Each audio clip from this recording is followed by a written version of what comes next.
Dr. Seuss Horton Hears a Book. Read along.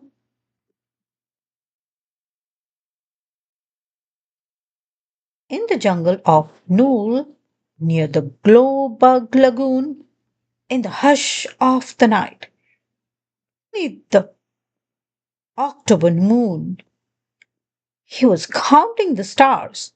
There were more than a few. When Horton the elephant heard a strange woo, the sound startled Horton. It gave him a scare. He climbed up a tree and asked, "Who are you? Where?"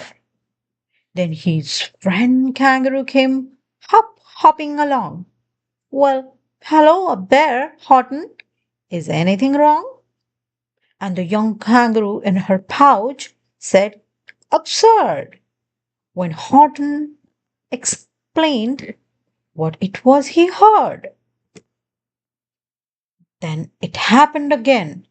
A mysterious boo. It started out soft and then slowly it grew. And the kangaroos jumped 14 feet off the ground. Upon hearing that ear tickling, fear prickling sound. Boo. Could that boo, whispered Horton, be a blurb in the bog? Or a triple-eyed bat flying out of the fog? Or perhaps it's a trick by the Wickersham brothers. Those three have been known to enjoy spooking others, said Kangaroo softly, still shaking in fear. It's not us, said the monkeys. We are hiding up here. We were romping about in the caverns of goo, spending time in the slime as so often we do, when we spotted a shadow that made our fur crawl. For the creatures who made it is 20 feet tall. It had antlers and claws and two tails, maybe more. We have never seen anything like it before. When that shadow cried boo, we were scared. Yes, it's true. And so now we will live here in this treetop with you. Maybe not, Horton said, now beginning to doubt. What on the earth could this creature be wooing about? Yes, it could be a trick, or it might be a warning. But that doesn't mean we stay up here till morning. It could be a creature from a faraway land. If we never find out, then we won't understand.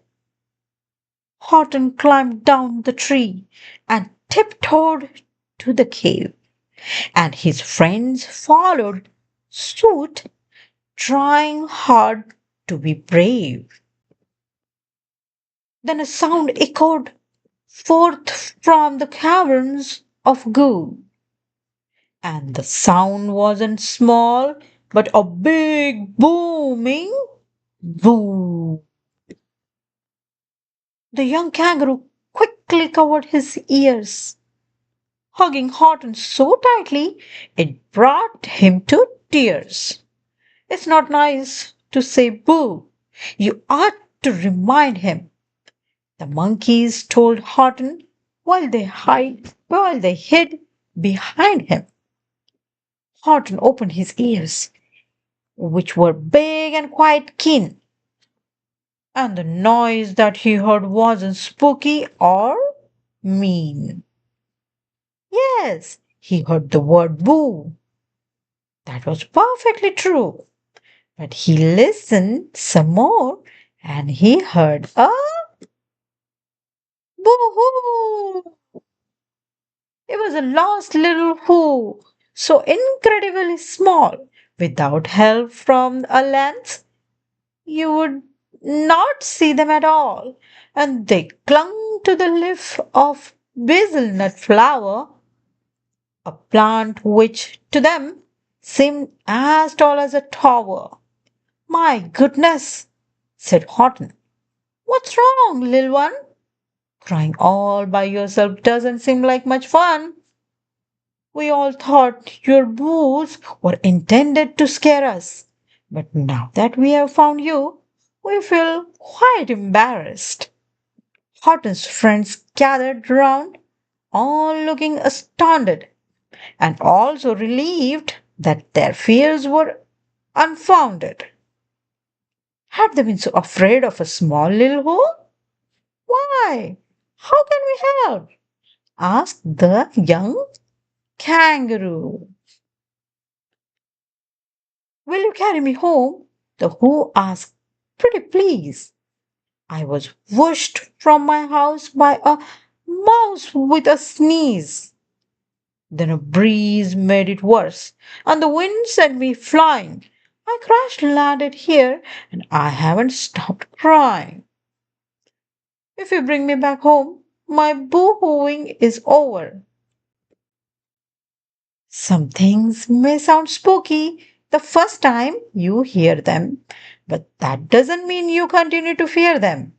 If you listen to folks all the way to the end, you might meet a who becomes a new friend.